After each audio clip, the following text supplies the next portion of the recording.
നമസ്കാരം. ഇപ്പോൾ ഫിലിം 2-3 ഈ ഫെബ്രുവരിയിൽ വന്നത് അടിപൊളി ഹിറ്റായിട്ടിരിക്കുന്ന ഒരു സമയമാണല്ലേ. മലയാള സിനിമയുടെ ഭയങ്കര മോശമായിക്കൊണ്ടിരിക്കണു എന്ന് പറയുന്ന സമയത്തിൽ മലയാള സിനിമ എന്നൊരു മുകളിലേക്ക് ഉയർത്തിയൊരു ഇതാണ്. നമുക്കറിയാമല്ലോ, കുറച്ച് പടങ്ങൾ ഇപ്പോൾ അടുത്ത് വന്നൊക്കെ വളരെ നല്ല രീതിയിലാണ് പോയത്. അപ്പോൾ ഇടയ്ക്ക് ഫിലിം റിവ്യൂ ഒക്കെ ചെയ്തിരുന്നെങ്കിലും കുറച്ചായിട്ട് ചെയ്യാറില്ല. ഞാനൊരു സൈക്കോളജിക്കൽ സൈഡിലായിട്ടാണ് ചെയ്യാറുള്ളത് തന്നെ. അപ്പോൾ ഇന്ന് മഞ്ഞുമൽ ബോയ്സിനെ കുറിച്ചിട്ടൊന്നും പറയണം തോന്നി. കാരണം എന്താണെന്ന് വെച്ച് കഴിഞ്ഞാൽ അത് പറഞ്ഞിട്ടില്ലെങ്കിൽ ഒരു വിഷമാണ് നമുക്ക്. അപ്പോൾ മഞ്ഞുമൽ ബോയ്സിനെ കുറിച്ചിട്ട് പറയുമ്പോൾ ശരിക്കും പറഞ്ഞു കഴിഞ്ഞാൽ ആ സിനിമ കണ്ടതിന് ശേഷം ഞാൻ കംപ്ലീറ്റ് കുറേ അവരുടെ പഴയ റിയൽ സ്റ്റോറിയിലുള്ള ആൾക്കാരുടെ ഇൻ്റർവ്യൂസും അവരുടെ ആ കാലഘട്ടത്തിലത്തേക്ക് നോക്കിയിരുന്നു. ശരിക്കും പറഞ്ഞാൽ കഴിഞ്ഞ കുറച്ച് ദിവസമായിട്ട് അത് തന്നെയായിരുന്നു. നമുക്ക് പറയില്ലേ, ഇങ്ങനെ ഒരു ഇൻട്രസ്റ്റ് തോന്നി അതിൻ്റെ പിന്നാലെ ഇങ്ങനെ റിസർച്ച് ചെയ്ത് പോകുന്ന മാതിരിയായിരുന്നു. എനിക്ക് തോന്നിയത് ഈ ഒരു കാലഘട്ടത്തിൽ ഈ ഒരു ഫിലിം വന്നത് വളരെ പ്രധാനപ്പെട്ടൊരു കാര്യം തന്നെ. ഇന്നത്തെ കാലഘട്ടത്തിൽ നമുക്കറിയാമല്ലോ, സൗഹൃദങ്ങളിലൊക്കെ പ്രശ്നങ്ങളുണ്ടാവുക.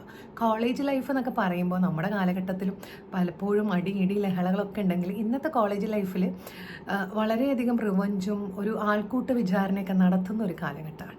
നമുക്കറിയാം, ഈ അടുത്ത് തന്നെ ഒരു വെറ്റിനറി കോളേജിൽ ഉണ്ടായിട്ടുള്ളൊരു സംഭവം തന്നെ. അപ്പോൾ ആ ഒരു സമയവും ഈ ഒരു മഞ്ഞുമൽ ബോയ്സ് ഇങ്ങനെ കത്തി നിൽക്കുന്ന ഒരു സമയം നിങ്ങളൊന്ന് ആലോചിച്ച് നോക്കൂ. ഇത് രണ്ടുമാണ് ഞാൻ ഒരു സൈഡിൽ നിങ്ങൾക്ക് കൊണ്ടുവരാൻ ആഗ്രഹിക്കുന്നത്. ഒരു സൈഡിൽ സ്വന്തം സുഹൃത്തിൻ്റെ ജീവൻ രക്ഷിക്കാൻ വേണ്ടിയിട്ട് ആരും ഇറങ്ങിയിട്ടില്ലെങ്കിൽ നീ ഇറങ്ങില്ലേ എന്നൊക്കെ ഉള്ള രീതിയിലുള്ളൊരു ചോദ്യങ്ങളുണ്ട്. അതൊക്കെ നമുക്ക് പിന്നെ പറയാം. കാരണം സിനിമ കാണുക എന്നുള്ളതാണ്. അതുകൊണ്ട് സിനിമയെക്കുറിച്ചിട്ടുള്ള കംപ്ലീറ്റ് ഡീറ്റെയിൽസ് ഇവിടെ കൊണ്ടുവരുന്ന എനിക്ക് ആഗ്രഹമില്ല. ഞാൻ ചില പോയിൻറ്റ്സ് നിങ്ങളുടെ മുമ്പിലേക്ക് എത്തിക്കണം എന്നുണ്ട്, അതുകൊണ്ടാണ് പറയുന്നത്. അപ്പോൾ അതിൽ എനിക്ക് പറയാനുള്ളൊരു കാര്യം, ഒരു സൈഡിൽ ഒരാളെ വെറ്റിനറി കോളേജിൽ ഒരാളെ കംപ്ലീറ്റ് ആ ഒരു നഗ്നനാക്കി നിർത്തി ആളെ കുറേ ആളുകളുടെ മുമ്പിൽ മാനസികമായിട്ടുള്ള പീഡനം, ഈ ഒരു കാര്യം തന്നെ ഇപ്പുറത്തെ സൈഡിലും സംഭവിക്കുന്നുണ്ട്. വേറെ രീതിയിലാണ് നമ്മൾ കാണുന്നത് എന്ന് മാത്രം. എനിക്ക് ഭയങ്കര ഒരു സിമിലാരിറ്റി തോന്നിയൊരു ഭാഗമാണ് കേട്ടോ. ആ രണ്ട് സൈഡിലും ഉണ്ടാകുന്ന മാനസിക പ്രശ്നം നിങ്ങളൊന്ന് ആലോചിക്കണം. രണ്ട് സൈഡിലും ഉണ്ടാകുന്ന മാനസിക പ്രശ്നമാണ് എനിക്ക് നിങ്ങളോട് പറയാനുള്ളത്. നമ്മുടെ മൈൻഡ് ഏത് ലെവലിലേക്കാണ് പോകുന്നത്? നമ്മൾ സുഹൃത്തുക്കൾ എന്ന് വിചാരിച്ച് നമ്മുടെ ചുറ്റും കാണുന്ന നമ്മുടെ കുറേ ആളുകൾ, അവർ നമ്മുടെ ഒപ്പം ഉണ്ടായിരുന്ന കൂട്ടുകാർ, ഇന്നലെ വരെ നമ്മുടെ അടുത്ത് മിണ്ടി സംസാരിച്ചിട്ടുണ്ടായിരുന്ന നമ്മുടെ കൂട്ടുകാർ നമ്മുടെ ഒരു അടുത്ത് പെരുമാറുന്ന രീതി, നമ്മളെ അടിക്കുന്നു, അവരുടെ മുമ്പിൽ നമ്മളെ വിവസ്ത്രനാക്കി ഇരുത്തുന്നു. ആ ഒരു മാനസികാവസ്ഥ നിങ്ങളൊന്ന് ചിന്തിക്കണം. അതും സുഹൃത്തുക്കൾ ഈ ഒരു പ്രായത്തിലും നമ്മൾ ഈ കാണുന്ന ഈ സിനിമയിലെ ആ പ്രായത്തിലുള്ള റിയൽ സ്റ്റോറിയിൽ നടക്കും. ഏകദേശം ആ ഒരു പ്രായത്തിലുള്ള പിള്ളേർ, യുവത്വം അല്ലെങ്കിൽ യൂത്ത് എന്ന് പറയും, അവർ ഇങ്ങനെ ചെയ്യുന്നു കേട്ടോ. ഒപ്പമുള്ള ഒരുത്തനെ എങ്ങനെയാണ് ഉപദ്രവിക്കുക എന്ന് വെച്ചാൽ ഒട്ടും മനസാക്ഷിയില്ലാണ്ട് ചെയ്യണം. ഇപ്പുറത്ത് ഈ ഫിലിമിൽ വളരെ എന്താ പറയുക, കണ്ടിരിക്കണം. എനിക്ക് തോന്നുന്നത് ഇങ്ങനെയുള്ള ആൾക്കാരെയൊക്കെ കൊണ്ടിട്ട് ആദ്യം ഈ സിനിമ പിടിച്ചിരുത്തി കാണിച്ചു കൊടുക്കണം കുറേ കോളേജുകളിലും ക്യാമ്പസുകളിലും കുട്ടികൾക്കിടയിലും എങ്ങനെയാണെന്ന്. പക്ഷെ ചെയ്യാൻ പാടില്ലാത്തടത്തേക്ക് ചെയ്യാൻ പോകരുത്. നോ എന്ന് പറയുന്നിടത്ത് എന്താ അന്വേഷിക്കാൻ പോകുന്നത് കുറച്ച് കൂടുതലാണ് നമ്മുടെ ആളുകൾക്കിടയിലുള്ള സ്വഭാവം. അതും കാണിക്കുന്നുണ്ട്, ചെന്ന് ചാടുന്ന അപകടങ്ങളും. പക്ഷെ അവിടെ ചെന്ന് ചാടിയപ്പോഴും അവിടെ ഇട്ടിട്ട് പോവാതെ കാത്ത് രക്ഷിക്കുക എന്ന് പറയുമ്പോൾ അതും നമ്മുടെ മലയാളികളാണ്. ഇവിടെ വെട്ടിക്കൊല്ലുന്ന രീതിയിൽ എത്തിക്കുന്നത് നമ്മുടെ മലയാളികളാണ്. അപ്പോൾ നമുക്കങ്ങനെ മൊത്തത്തിൽ നമ്മുടെ മലയാളികളെ കുറ്റം പറയാനും പറ്റില്ല. ഇപ്പോഴത്തെ വളർന്നു വരുന്ന ആളുകളുടെ മൂല്യങ്ങൾ കുറഞ്ഞു പോവുകയാണ്. ഇമോഷണൽ ഇൻ്റലിജൻസ് എന്ന് പറയുന്ന സംഗതി വളരെയധികം വീക്കായിക്കൊണ്ടിരിക്കുന്ന ഒരു സമയമാണ്. ഇനി നമുക്ക് മഞ്ഞുമൽ ബോയ്സ് എന്ന് പറയുമ്പോൾ തീർച്ചയായിട്ടും അത് റിയൽ ആയിട്ടുള്ളൊരു സ്റ്റോറി ആയതുകൊണ്ട് വളരെയധികം ബുദ്ധിമുട്ടുണ്ട് അതിനെ കൊണ്ടുവരിക എന്നുള്ളത്, അല്ലേ?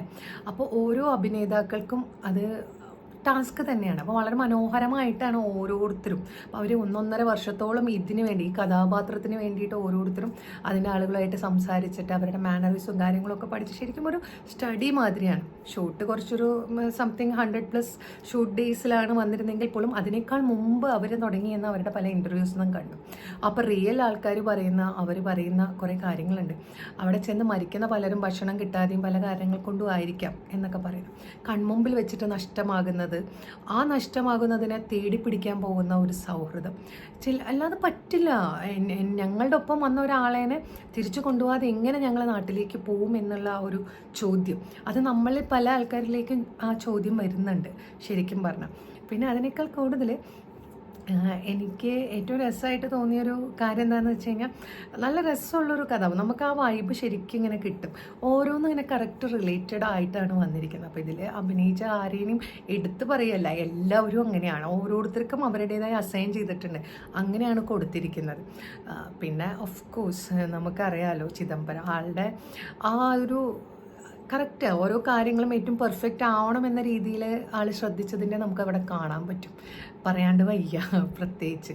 കാരണം എന്താണെന്ന് വെച്ച് കഴിഞ്ഞാൽ ആ ഒരു പിന്നെ ഫിലിമിൽ എങ്ങനെ ആയിരിക്കണം, കാരണം അത് ഉണ്ടായ സംഭവമാണ്. അപ്പോൾ അതിനോട് മാക്സിമം നീതി പുലർത്തണം. കാരണം നമുക്കത് അതിൽ റിയൽ ആയിട്ടുള്ളത് ഏത് അല്ലാത്തത് ഏത് എന്ന് തോന്നുന്നൊരവസ്ഥയുണ്ടാവും ആ ഒരു ഗുഹയുടെ കാര്യത്തിൽ. ആ ഒരു രീതിയിലേക്ക് നമ്മളെ കൊണ്ടുപോകുന്നുണ്ട്. മാക്സിമം അവർ എത്തിക്കാൻ നോക്കിയിട്ടുണ്ട് എന്ന് പറയുന്നുണ്ട്. നമ്മളെക്കാൾ കൂടുതൽ അനുഭവിച്ച ആൾക്കാരും കൂടി പറയണല്ലോ. പിന്നെ ആസ് എ പേഴ്സൺ നമ്മളത് കാണുന്ന ഒരു വ്യക്തി എന്നുള്ള നിലയ്ക്ക് നമുക്ക് ആ സിനിമ നന്നായിട്ട് ആസ്വദിക്കാൻ പറ്റും. അതുകൊണ്ട് തന്നെ നമ്മൾ തിയേറ്ററിലൊക്കെ പോയിട്ട് തന്നെ നമ്മൾ കാണാൻ പറ്റുകയാണെങ്കിൽ തീർച്ചയായിട്ടും കാണേണ്ട ഒരു മൂവി തന്നെയാണ്. പിന്നെ അതിൻ്റെ ഈ പറഞ്ഞ മാതിരി ആർട്ട് നമ്മൾ ഇത് സൃഷ്ടിച്ചെടുക്കുക എന്ന് പറഞ്ഞു കഴിഞ്ഞാൽ അമ്മാതിരിയാണ്. അതിന് ആ ആർട്ട് ഡയറക്ടർ പറയാതെ വയ്യ. അദ്ദേഹം വിജയൻ ശാലിശ്ശേരി എന്നോട്ട് തോന്നുന്നു പേര്.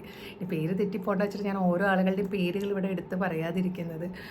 അതുമാതിരി DOP അവർ എല്ലാവരും ക്യാമറയുടെ സൈഡിൽ നിന്നും വിഷ്വൽ കൊടുക്കുന്നതാണെങ്കിലും ഡയറക്ഷൻ സൈഡിൽ നിന്നാണെങ്കിലും ഈവൻ സൗണ്ട് മ്യൂസിക് ഒക്കെ ആയിട്ടും അങ്ങനെ വളരെ മൈന്യൂട്ടായിട്ടുള്ള ശബ്ദങ്ങൾ പോലും നമ്മളിലേക്ക് എത്തിക്കുമ്പോൾ നമ്മളെ അതിൻ്റെ ഉള്ളിലേക്ക് കൊണ്ടുപോവാണ്.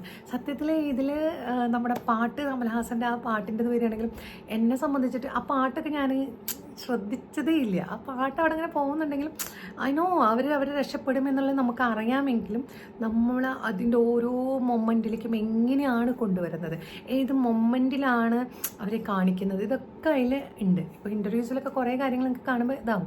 പക്ഷേ അങ്ങനെ അതുകൊണ്ട് തന്നെ എനിക്ക് അതിൻ്റെ കുറേ ഡീറ്റെയിൽസ് പറഞ്ഞു തരണം എന്നില്ല. കാരണം എന്താണെന്ന് വെച്ച് കഴിഞ്ഞാൽ കാണേണ്ടതാണത്, അത് കണ്ടിട്ട് തന്നെ അറിയണം. അപ്പോൾ കൊടൈക്കനാൽ എന്നൊക്കെ പറഞ്ഞു കഴിഞ്ഞാൽ നമ്മളൊക്കെ പണ്ട് കോളേജിലൊക്കെ പഠിക്കുമ്പോൾ ടൂറിന് പോകുന്നൊരു സ്ഥലമാണ്. ഞങ്ങളൊക്കെ ഈ സൂയിസൈഡ് പോയിന്റ് അത് ഇതെന്നൊക്കെ പറഞ്ഞിട്ട് തന്നെ കൊണ്ടുപോകുള്ളൂ. പ്രത്യേകിച്ച് അങ്ങോട്ട് സീരിയസ് സ്ഥലത്തേക്ക് കൊണ്ടുപോകില്ല. പ്രത്യേകിച്ച് ഒരു മിക്സഡ് ആയിട്ട് പോകുന്ന സമയത്ത് ഗേൾസും കൂടി ഉള്ള സമയത്ത് റിസ്ക് എടുക്കാൻ ആരും നിൽക്കില്ലല്ലോ, കുറച്ചുകൂടി സേഫ് ആക്കാനല്ലേ നോക്കുള്ളൂ. അതുകൊണ്ട് അങ്ങനത്തെ ഒരു ലെവലിലേക്ക് ഞങ്ങൾക്ക് അങ്ങോട്ടൊന്നും പോകാനൊന്നും പറ്റിയിട്ടില്ല. പിന്നെ എന്നെ മാതിരിയുള്ള ഒരാളെന്ന് പറഞ്ഞാൽ കോൺവെൻറ്റ് സ്കൂളിൽ നിന്ന് വന്നാൽ അവിടെ ചെയ്യരുതെന്ന് പറഞ്ഞാൽ എനിക്ക് ചെയ്യാൻ പറ്റില്ല. എനിക്ക് ഭയങ്കര ടെൻഷനാണ്. അയ്യോ ചെയ്യാൻ പാടില്ല എന്നൊക്കെ പറയണതാണ്. അപ്പോൾ എൻ്റെ ഒരു സൈക്കോളജി വേറെയാണ്. അപ്പോൾ ഇവിടെ ഒരു ആസ് യൂഷ്വൽ നമ്മൾ കാണുന്ന കുറച്ച് കാര്യങ്ങളാണ് ഇതിൽ കണ്ടിരിക്കുന്നത്. അപ്പോൾ ഈ മഞ്ഞുമൽ ബോയ്സ് എന്ന് പറയുന്നവർ സൗഹൃദത്തിനും ആൾക്കാരെയും വെട്ടിക്കൊള്ളുന്ന ആൾക്കാരൊക്കെ ഒന്ന് കാണുക. ജീവിതം തന്നെ രക്ഷപ്പെടുത്തണമെങ്കിൽ നമ്മൾ കണ്ടിരിക്കേണ്ടതും മനസ്സിലാക്കേണ്ടതും കുറേ മൂല്യങ്ങളുണ്ട്. അത് മനസ്സിലാക്കാനെങ്കിൽ ഈ സിനിമ കാണുമ്പോൾ തോന്നണം, അയ്യോ ഞങ്ങൾ അന്നാ ഞാൻ ആലോചിക്കാം, എനിക്ക് ഒരു പ്രതീക്ഷയില്ല ആ കോളേജിലത്തെ കുട്ടികൾ ഈ സിനിമ കാണുമ്പോൾ ഞങ്ങൾ ഞങ്ങളുടെ ഒപ്പം പഠിച്ച കൂട്ടുകാരനെ ഇല്ലാണ്ടാക്കല്ലേ ചെയ്തത്, ഞങ്ങളുടെ കൂട്ടുകാരനെ ഇല്ലാണ്ടാക്കല്ലേ ചെയ്തത്. ഇവിടെ അവരവരുടെ ലൈഫ് കൊടുക്കാൻ തയ്യാറാവാണ് കൂട്ടുകാരനെ രക്ഷിക്കാൻ വേണ്ടിയിട്ട്. എന്താണ് ആരാണ് നമ്മളെ മറ്റൊരാളെ എന്നെ വിചാരണ ചെയ്യാൻ നമുക്ക് എന്താ അധികാരം എന്നുള്ളത് എനിക്ക് ആ ഒരു ഭാഗത്തേക്ക് ചോദിക്കാനുണ്ട്. പിന്നെ മഞ്ഞുമൽ ബോയ്സ് എന്ന സിനിമ എന്ന് പറയുമ്പോൾ അതൊരു എൻ്റെ തന്നെ പറയുമ്പോൾ തന്നെ ആ ഒരു വൈബ് നമുക്ക് മാറണമെന്ന് നമുക്കറിയാലോ. It's really A beautiful movie.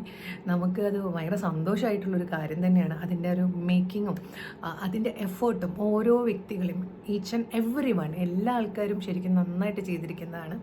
അപ്പോൾ എൻ്റെ വീഡിയോസ് കാണുന്ന ആൾക്കാർ കാണാത്തവരുണ്ട് കണ്ടോളൂ. എനിക്ക് കണ്ടവരുണ്ടെങ്കിൽ അഭിപ്രായം പറയൂ. പിന്നെ ഞാൻ ഈ രണ്ടുപേരെയും കണക്ഷൻ ആക്കിയതിൽ എന്തെങ്കിലും അഭിപ്രായം ഉണ്ടെങ്കിൽ പറയണേ. Thank you.